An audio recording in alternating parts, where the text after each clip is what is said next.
তুই আর আমি ঈদের দিন একই জামা পরে ঘুরতে পারবো, কি কর? ঈদের দিন তুমি আমার লগে ঘুরলে তো হইতই। হ্যালো, কি ব্যাপার? ফোন ধরো না কে? আমি যে ঝুমকা কিনতে আসছি। কোন কালারটা কিনবো, গোল্ডেনটা না সিলভারটা? Golden colour. তোমার কণ্ঠ এমন লাগে কেন? মামুন, আমি নীলু না, আমি নীলুর মা। ও খালাম্মা, আসসালামু আলাইকুম। রাখি তাহলে না? আম্মা আম্মা তোমার পায়ে ধরতেছি আম্মা, আবার কিছু কইও না আম্মা, আবার কিছু কইও না। ঠিক আছে ফোন দিছিলাম নীলু রে, হ্যাঁ ধরছে ওর মা। সাবাস। পাগলেরা ইস্তার সাথে তো সম্ম। নীলুকে বাড়িতে ইফতার দিয়ে দি। আমি ওই বাড়ি আশেপাশে যাইতে পারবো না। মামুন পরিবারের অবস্থা তুই চোখে দেখোস না? পরিবারের অবস্থা হচ্ছে কারো যে কোনো দিন খারাপ হতে পারে না। আর মামুন ভাই কি খারাপ মানুষ? না, মামুন একটু খারাপ মানুষ। মামুনের মতন গ্রামে আর একটু পোলাই নেই, কিন্তু মামুন যে বেতন পায় সেটা তো সে আমার মেয়েরা পালতে পারবে না। এটা কেমন কথা আম্মা? এইটাই আসল কথা। হয় তুই ওই বাড়িতে ইফতার দিয়ে আইবি, আর নাহলে তোর এই বাড়িতে ইফতার নাই। আমি যাবো না এই বাড়িতে, গেলে তুমি যাও দিয়া ইফতার। মা সারাদিন তো দেখি নীলুর লগে মাখামাখি করস, আজকে তোর কি হলো? কিছু না, মামুন বাড়িতে যাওয়ার আর কোনো দরকার নাই। আজকে থেকে মিতালের সাথে ঘোরাঘুরি বন্ধে। এসব কি কইতেছো আম্মা? আমি সত্য মতো হইতেছি। সত্য করলার মতো তিতা, কিন্তু আখেরে শরীরের জন্য ভালো। গোলাপি আপু, কেনাকাটা কেমন করলেন? তেমন না। কেন, জিনিসপত্রের দাম কি খুব বেশি? ওয়েল, জিনিসপত্রের দাম ঠিকঠাক, বাট এবার আমার বাজেটটা একটু কম। আপনার বাজেট কম কেন? কারণ আমার বয়ফ্রেন্ড এবার আমাকে অনেক কম বাজেট দিয়েছে, বিকজ ওর বিজনেসে একটু লস যাচ্ছে। আপনার বয়ফ্রেন্ড কি দেশি না বিদেশি? এটা কি বলতে হবে? ওয়েল, বিদেশি। তো ভাইয়া আপনাকে কত বাজেট দিছে এটা একটু বলেন। মাত্র 2 লাখ। 2 লাখ টাকা বলে কম? আর আমরা 20,000 টাকা দিয়ে আরামসে সংসার চালাই। আপা, এবার আপনার ঈদের বাজেট কেমন? আনলিমিটেড মানে? মানে হলো হাজবেন্ডের টাকা জিনিস কিনবো, এতে আবার লিমিট কিসের? এবার প্রোডাক্টের দাম একটু বেশি, আবার মানও ভালো না। আপনার হাজবেন্ডের জন্য কি কিনলেন? কিছুই কিনিনি, আমার জন্য কিনেছি। আমি খুশি মানে হাজবেন্ড খুশি। তা ঠিক, তা ঠিক। থ্যাংক ইউ আপা আপনাকে। আমাকে দিয়ে দিতেছে। ভাই ভাই ভাই, এবার ঈদে কি কিনলেন? তেমন কিছু না। ঠিক আছে ভাই, যাই। ভাই ভাই, দুইটা কথা বলে যান, লাইভ চলতেছে। দর্শকের উদ্দেশ্যে কিছু বলেন। আমার তেমন কিছু বলার নাই। অন্তত পক্ষে বাজেট সম্বন্ধে কিছু বলেন। দাম কত জিনিসপত্রের? কিছু মানুষের কাছে জিনিসপত্রের দাম পানির মতো, কিছু মানুষের কাছে আবার অনেক পাহাড় সমান। জি, আপনার বাজেট কত? আমার তো তেমন কোনো বাজেট নাই। আর আমার বাজেট শুনে আপনি কি করবেন? আরে বলেন না ভাই। আপনার বেতন কত?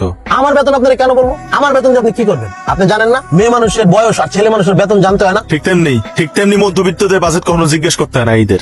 আপনি যে আমার জিজ্ঞেস করলেন আমার বাজেট কত, আর আমি যদি কি আমার বাজেট 2,000 টাকা, এটা হলে আপনার খুব ভালো লাগবে? দর্শক খুব খুশি হইব।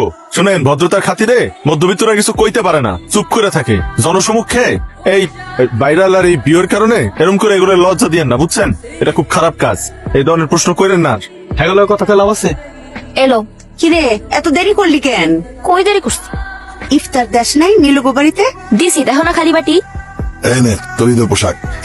কি সুন্দর রং, পছন্দ হয়েছে? অনেক পছন্দ হয়েছে আম্মা। ভাই, আমার স্যান্ডেল একটু রং করে দেন। আচ্ছা রং করার দরকার কি? নতুন একটা লালা, সামনে ঈদ না? হাই রে, কই রে আব্বা? আমি তো বাস স্ট্যান্ডে, বাস আইলি রওনা দিমু। ও আচ্ছা, আয়ো বাজান, সাবধানে আইও। ফি আমানিল্লাহ। মা, ভাই আইছে। এই, কেমন আছিস তুই? ভালো আছি, তুমি কেমন আছো? ভালো আছি। মা, মামুন মামুন, কেমন আছো তুমি? আছি বাজান, তুমি কেমন আছো? আমি ভালো আছি, আলহামদুলিল্লাহ। বাজান গো, তুমি দেখি শুকায় দড়ি দড়ি হয়ে গেছো গো বাজান। আমি বলে উগাই গেছি।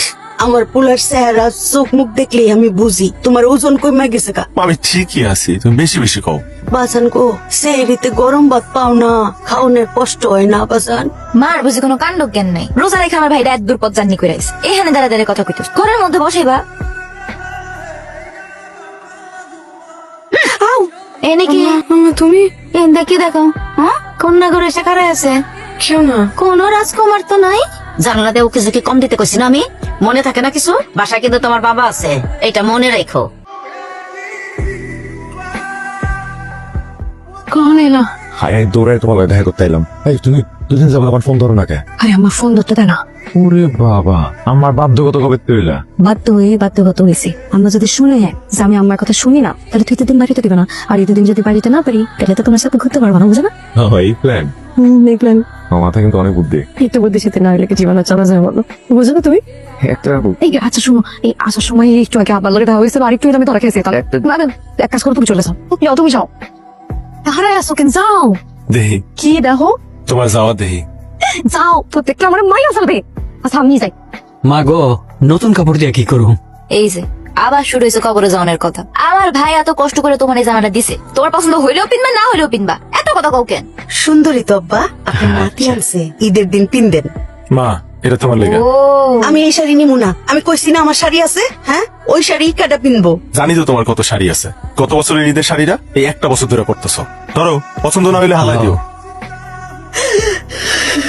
আমার ছোট্ট মামুন সারাটা বছর কত কষ্ট করে টাকা বাঁচায় বাঁচায় সবাই লিগা ঈদের পোশাক কিনে ইফতারির সময় কাছে 1 গ্লাস পানি আর 4টা মুড়ি টাকা বাঁচাস সারাটা রাত না খেয়ে থাকো সেই সময় খাস কয়টা বাসি ভাত টাকা বাঁচা আমগুলিকা জিনিস কিনোনের লিগা এই সংসারের লিগা মামুন রে বাজার সারাটা জীবন খালি কষ্টই করে যাবি ছোট্ট কাল থেকে কষ্ট করতেছস।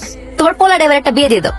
হ আমার মামুন রে বিয়া দিতে হইব লক্ষ্মী একটা মাইয়া দীক্ষা নীলুর মতো যদি একটা লক্ষ্মী মাইয়া পাইতাম আমার মামুনটা সুখে থাকতো।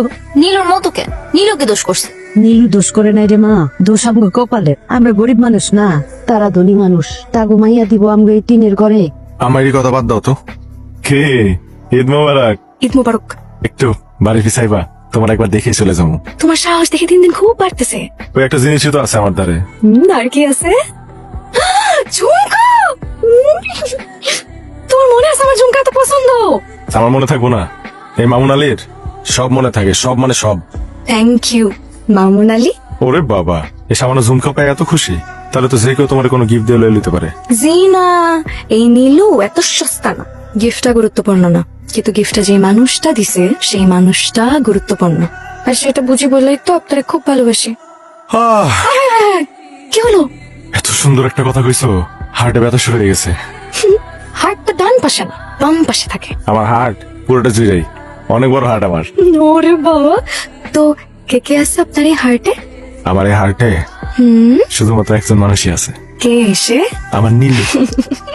কোথায় কেউ আপনার সাথে পারবো না। কেউ দেখে নাই তো তুমি আছো যে? হাতটা দাও।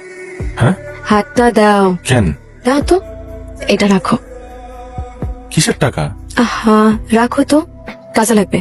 মিতালির এতে সালামি দিতে হবে না? আর আমার কাছে টাকা আছে তো। জানি আছে। দেখো মামুন, তুমি এদের বোনাস পাও নাই, এই টাকাটা রাখো, কাজে লাগবে। আল্লাহ আমাকে মধ্যবিত্ত বানাইছে, এতে কোনো আফসোস নাই, কিন্তু কষ্টটা লাগে তখন যখন ঈদ আসে। ঈদে তোমার লিগে কি গিফট আনবো? আমার কিছু লাগবে না। তো তাড়াতাড়ি চলে আসো না। তোমার এক নজর দেখবো, এটাই আমার সবচেয়ে বড় গিফট। মিতালির এতে সালামি দিতে হবে না, তুমি এদের বোনাস পাও নাই, এই টাকাটা রাখো, কাজে লাগবে। নীলুর মতো যদি একটা লক্ষ্মী মাইয়া পাইতাম আমার মামুনটা সুখে থাকতো। নীলুর মতো কেন? নীলুকে দোষ করছে? আমরা গরিব মানুষ না, তারা ধনী মানুষ তাগো মাইয়া দিব আমরা এই টিনের ঘরে।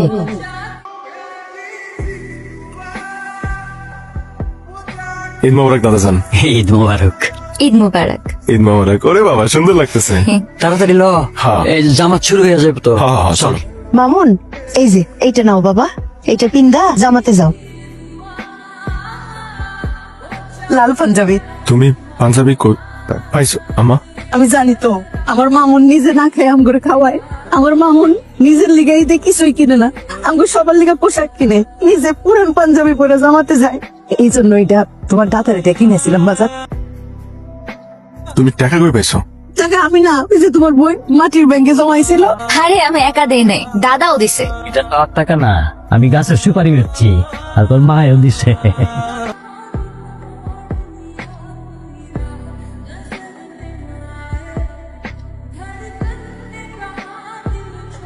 আমার কিন্তু তোমার লাগে ঘুরতে কইলাম ভালো লাগে। তাহলে ঘুরতে ঘুরতে আমার লগে কাজী অফিস চলো, পার্মানেন্টলি ঘুরার ব্যবস্থা করে ফেলাই। বিয়ে করলে খাওয়া বাকি। মহব্বত আচ্ছা, চলবো না? 100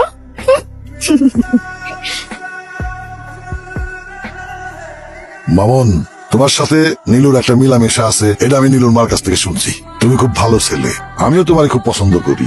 একসময় তোমার বাবা আমার বাড়িতে কামলার কাজ করতো। তোমরা গরিব, এটা আল্লাহ দিছে, এটা তো তোমাদের কোনো দোষ না। একজন বাবা হিসেবে আমি একটা কামলার ছেলের সাথে তো মাইয়ার বিয়ে দিতে পারি না। আচ্ছা, আমার জায়গায় থাকলে তুমি কি করতা কও তো?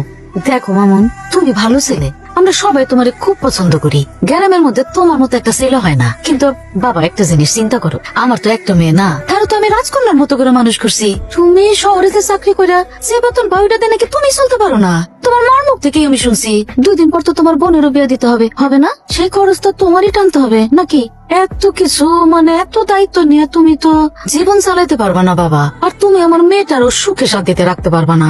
কিরে মা, মন খারাপ করে বসে আছিস কেন? নিলো খেয়েছে? আম্মা, তুমি আর আপা মিলে আজকে কি করলা? কি করলাম? বাস্তব অনেক কঠিন, তিতা, করলার মতো, কিন্তু আখেরে শরীরের জন্য ভালো। একটা জিনিস বুঝিস না কেন? টাকা ছাড়া কোনো উপায় নাই। জীবনের সবকিছু প্রয়োজন হলো টাকা, সবচেয়ে বড় প্রয়োজন। তাহলে তোমরাই যে বলো মানুষ বাঁচে ভালোবাসে টাকায় না, তাহলে কি মিথ্যা বলো? বোকা আমার, বড় হয়েছিস ঠিকই, বোধটা জন্মায় নাই, ভোগ তো হয় নাই। আচ্ছা একটা কথা কত, এই যে গাছের থেকে আম পেড়ে খাস, আমের উপর কোষাটা সহ কি খাস? খাস কোনটা? ভিতরের অংশটা। আমের ভিতরটা হইলো জীবনের চাওয়া আর পাওয়া, আর খোসা হইলো ভালোবাসা। চাওয়া পাওয়া যদি পূর্ণ না হয়, খোসার কোনো দাম নাই। তখনই পূর্ণ হয় যখন অর্থ থাকে, টাকা থাকে। একটা জিনিস বুঝোস না কেন? টাকা না থাকলে সুখ শান্তি কোনো কিছু জীবনে হবে না। অভাবে ভালোবাসা থাকে না মা, খোসার মতনই হয়। মনে হইতেছে আমি কোনো ফুল সিরাজে দাঁড়িয়ে আছি, একদিকে তুমি আর তুই আমার পরিবার। কইরে মামুন, তুই আর হইছস? এটার মধ্যে কয়টা নাড়ু আর সিরা দিয়ে দিছি, পাশের মধ্যে খিদা লাগলে খাইবা। আমগো কথা চিন্তা করে তুমি না খায়া থাকবা না কোনোদিন।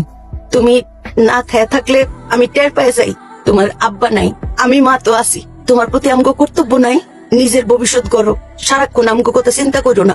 আস মুরগি আছে, ডিম বেশি, তোমার দাদাই সুবারি বেছে, লাগলে গাছ গাছালির লাকড়ি ফার্ম, লাকড়ি বেচুম, মাইনসের বাড়িতে কাম করো। কি কও মা? আমি বাইসা থাকতে তুই মানুষের বাড়িতে কাম করবা? এ কি ধরনের কথা? মাগো, এই যাত্রার সময় এইসব কইয়া ওর মনটা নরম করে দিও না। মামুন রে, মায়ের কথা মনে পড়লে ফোন দিও বাজার, অফিসের কামের মধ্যে ফোন দিও না, ডিস্টার্ব হইব। আসে মা। যাও।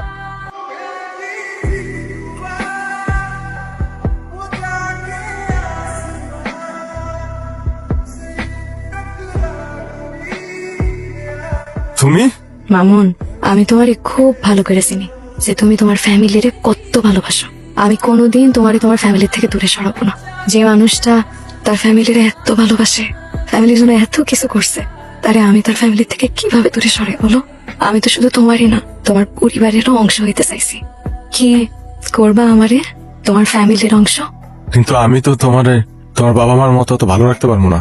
তোমার তো আমার পরিবারের লগে এখানে থাকতে হইব। আমি কইছি